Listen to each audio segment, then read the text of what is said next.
président de la République a quitté Conakry cet après-midi. Professeur Alpha Condé se rend aux Émirats Arabes Unis en voyant le but de renforcer l'axe de coopération Conakry-Abu Dhabi. Le cérémonial de départ avec Mahmoud Bari. Le président de la République, professeur Alpha Condé, sur le chemin des Émirats Arabes Unis. Placement qui s'inscrit dans la nouvelle dynamique ambitionnée par le professeur Alpha Condé. D'abord, salut du tricolore national.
À Abu Dhabi, le président de la République, professeur Alpha Condé, doit rencontrer divers investisseurs intéressés par les riches potentialités guinéennes.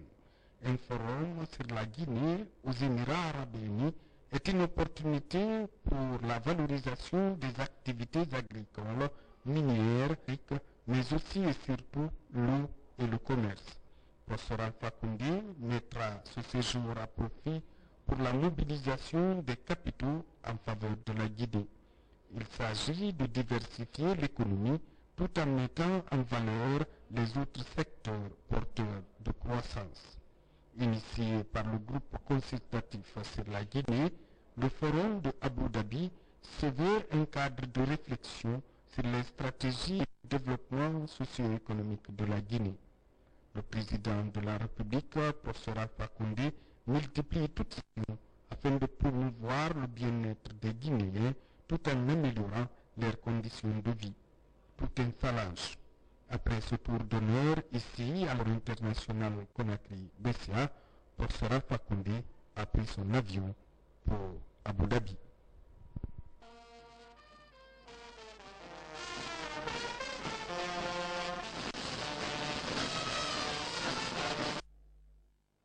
Mais avant, le chef de l'État s'est entretenu avec un groupe d'investisseurs camerounais. Ces derniers sont spécialisés dans la microfinance et vont démarrer bientôt leurs activités à Conakry. Ils sont donc venus expliquer les raisons du choix donné au professeur Alpha Condé avant d'inaugurer une nouvelle banque le 14 novembre. Le point avec Mohamed Lamine Souma et Doudou Traoré.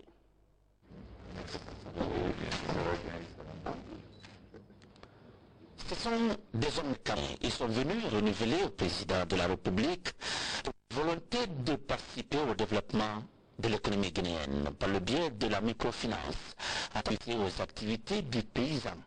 Ils sont du groupe Afriland First Bank, une banque de la microfinance qui évolue dans plus de 10 pays africains. C'est cette crise qui sont venus en Guinée. Nous sommes spécialement venus pour voir avec le président dans quelle mesure nous allons mettre des gens en place pour créer la richesse dans les zones rurales, dans les zones urbaines, surtout dans les milieux les plus démunis.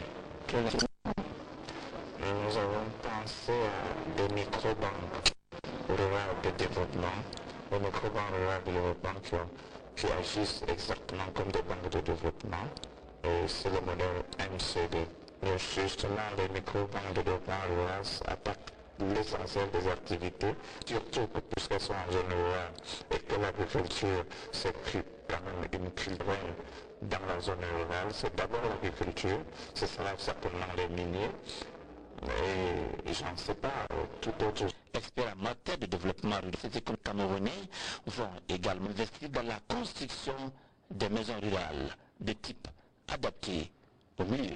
Et ce que nous voulons faire à travers les groupes d'assurance que nous allons créer bientôt, c'est de mobiliser les fonds pour créer et faire des maisons rurales, des maisons sociales, des maisons à moins de coûts, avec des solutions qu'on a testées ailleurs. Tout le monde le sait, l'appui aux activités des femmes demeure l'une des priorités pour Alpha Condé. C'est dans cette dynamique qu'Afriland, First Bank de ses privés camerounais, va également accorder des crédits aux PME féminines de la capitale. Il va bientôt inaugurer sa banque qui s'appelle Afriland First Bank ici à Conakry et l'ouverture de la banque sera le 14 novembre. Notre département va travailler avec cette banque et spécialement nous sommes intéressés par un produit qu'il a qui va permettre aux femmes, surtout aux femmes en milieu urbain, cette fois-ci ce sont les femmes de la capitale, pour pouvoir s'organiser et accéder à des fonds d'investissement pour entreprendre leurs propres activités. Comme pour dire que le développement est un ensemble dont l'objectif est de lutter contre la pauvreté, notamment au niveau des couches vulnérables. Deuxième titre de l'actualité ce soir avec la prestation de serment des 25 commissaires de la nouvelle CENI.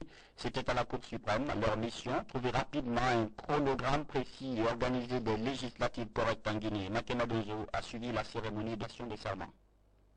La recomposition de la CENI est désormais effective. Les 25 commissaires désignés par la classe politique, l'administration et la société civile ont prêté serment devant la Cour suprême. Un engagement solennel que chacun des membres promet de respecter pour le grand bien de la démocratie en Guinée. Monsieur Etienne Sorotondi. Je le jure. Madame Fatimata Diallo. Je le jure. Madame le procureur général, je vous donne acte de vos réquisitions. Je donne acte à mesdames et messieurs les membres de la Comité nationale indépendante du serment prêté et les déclare installés dans leurs fonctions. Après avoir donné acte à ces différents serments, le président de la Cour suprême a insisté sur le caractère d'impartialité et d'indépendance que chaque commissaire doit adopter pour la crédibilité des élections dans notre pays. Le serment que vous venez de prêter, en vertu de l'article 11 de la loi organique 2012-06 CNT du 25 septembre 2012 n'est pas une formalité que l'on remplit, mais un engagement que l'on souscrit et qui est sanctionné pénalement. Il me revient le devoir de préciser, tant pour mesdames et messieurs les commissaires que pour l'ensemble des Guinéens, que l'indépendance de la CENI, indépendance dont chacun des membres doit se prévaloir, a une conséquence naturelle et évidente, c'est la responsabilité. Au regard de la loi, vous êtes indépendant. Dans les faits, dans l'accomplissement de chacun de vos actes, vous devez être responsable.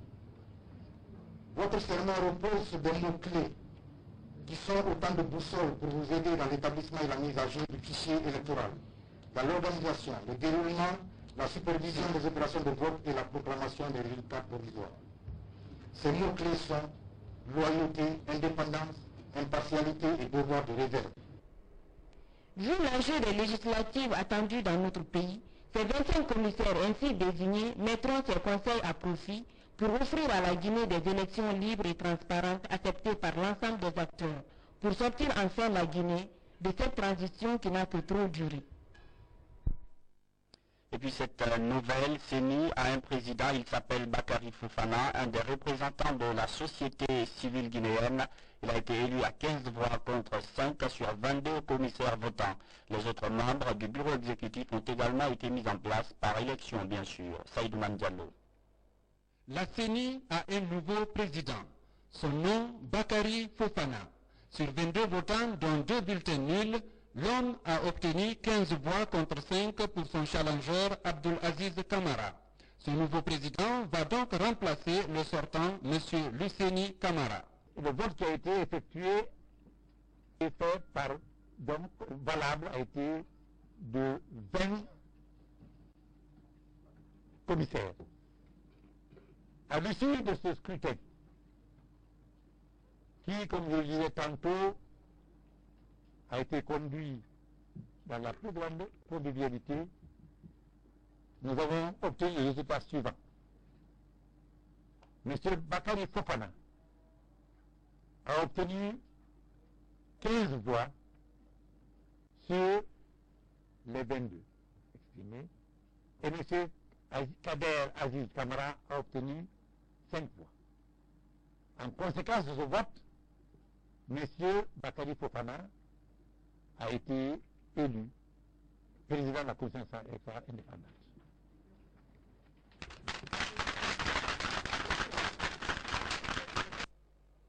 Après le choix du président, les nouveaux commissaires ont également meublé le bureau exécutif de l'institution. À ce niveau, 2 vice-présidents ont été choisis. Le P a pour nom Ibrahim Khalil Keita. Et le poste de 2e vice-président revient à une femme, Hadja Fatoumata Bia Diallo. À ces deux s'ajoute un trésorier en la personne de Dr Oumouri Sanou. Quant au poste de rapporteur, il a été rappelé par M. Mamadi Kondé. Ces 4 personnes représentent désormais le nouveau bureau de la CENI. En ce jour solennel, je rendrai avant tout grâce à Dieu, le tout miséricordieux et le très miséricordieux, de m'avoir permis de vivre ce moment particulier de l'histoire politique de la Guinée.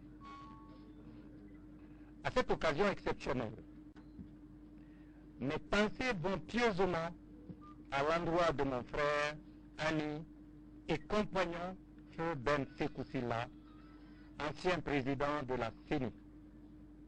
Que Dieu ait son âme.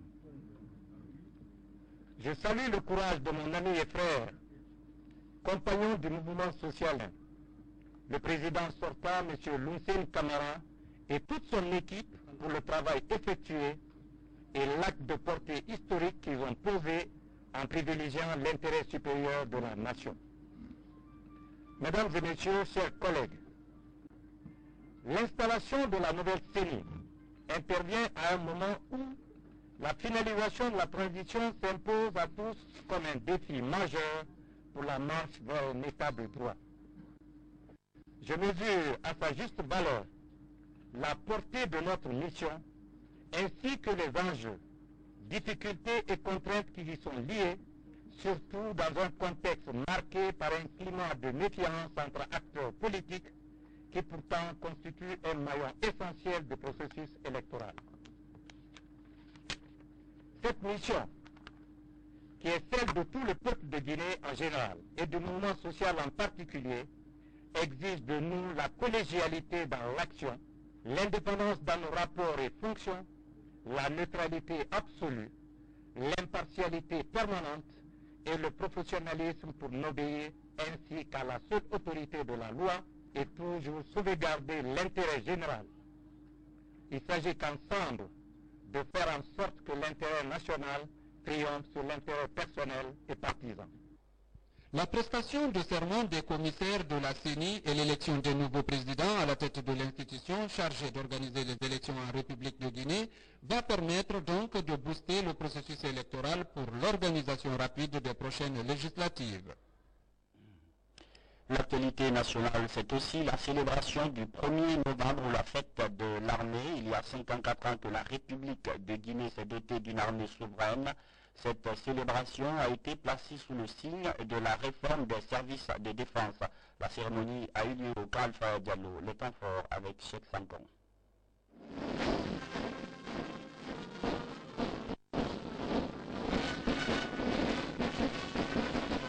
Créé le 1er novembre 1958, juste un mois après l'accession de notre pays à l'indépendance nationale, l'armée guinéenne, en 54 ans d'existence, a connu de profondes mutations. Rajeunie en profondeur ces dernières années par le recrutement des jeunes diplômés de différentes institutions d'enseignement, cette armée s'est inscrite dans la logique de la démocratisation amorcée par notre pays depuis les dernières élections démocratiques qui ont porté le professeur Alpha Condé à la magistrature suprême.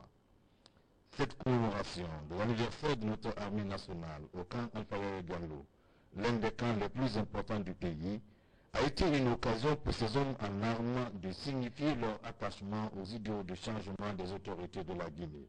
Placée sous la présidence du Premier ministre chef du gouvernement, cette cérémonie a connu la présence des autorités militaires et civiles, des institutions nationales et internationales et des représentations diplomatiques. Après la revue des troupes par le chef du gouvernement, le directeur du bureau de presse militaire a brièvement fait l'historique de l'armée guinéenne avant d'introduire le chef d'état-major général des armées. L'armée guinéenne, depuis sa création jusqu'à aujourd'hui, où sa réforme bat son plein, sous la conduite éclairée de son Excellence, le président de la République, le professeur Alpha Condé, a traversé des étapes glorieuses pour les sacrifices incommensurables que vous consentez pour la défense de l'intégrité territoriale de la patrie et de ses valeurs sacrées dans un esprit de désintéressement, de dévouement, de loyalisme. Je vous exprime ma grande satisfaction. Officiers, sous-officiers, militaires du rang, en célébrant cet anniversaire qui nous est cher, je ne saurais passer sous silence la notoriété favorable dont les forces de défense et de sécurité jouissent aujourd'hui sur le plan national et international. C'est dire qu'un effort remarquable a été fourni en matière de discipline, d'action civilo-militaire et du renforcement de la coopération militaire avec les pays frères, les organisations régionales, continentales et internationales.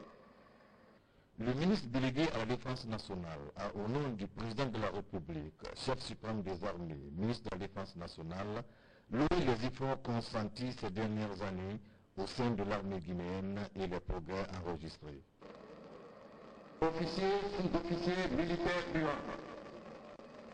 Depuis sa création, l'armée guinéenne a assumé pleinement ses missions traditionnelles de défense de l'intégrité territoriale et participé au développement socio-économique du pays.